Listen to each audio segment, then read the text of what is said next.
Tol, ay tol, upo ka tol. Okay na yung pera para sa feeding program bukas, di ba? Ako tol, yun nga yung problema ko eh. Bakit? Nagalaw ko kasi yung pera eh. Tol, di pwede yan, tol. Mapapagalitan ako ni GT, tol. Tol, huwag mo lang sabihin kay GT saka sa ibang ka-chapter natin ha. Sa atin lang muna to.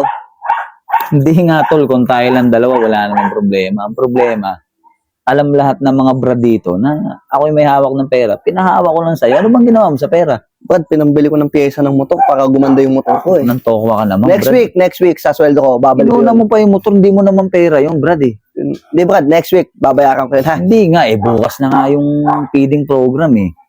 Ano Brad eh, basta Brad, sa atin lang to ha. Huwag mo na ilalabas sa iba. Brad, ang tagal Brad. natin magkaibigan. Hindi pa tayo kasama sa kapatiran to. Magkaibigan na tayo, magkababata tayo. Hindi nga, Please lang Brad, wag na. Ikakatawiran mo pa yung brad eh. Yun na nga, kung tayo lang nga, walang problema. Basta kapatiran yan, pondo yan eh. Yun ang Kung pera ko yan, walang problema tol. Gawa mo ng paraan Brad, tol. baka naman abonohan mo muna. Hindi pa ano yung abono ko dyan? 10,000 lang yun. Bira, tol, gawa mo ng paraan tol. Para hindi tayo ma-perwisyo pare-pareho tol. Hindi nga Brad, di ba? Sabi ko nga sa'yo, pinaliwanag ko sa'yo mabuti ha, di ba? Gagawan ko ng paraan. Tapos Tol, ibabalik ko ng... Kaya nga tol, naunawaan kita, bukas na nga kailangan yung pera tol. Gawa mo ng paraan ngayon tol. Gagawan ko ng paraan yan, manghihiram ako. Ah? Oh, sige tol. Asahan ko tol ha. Sige tol.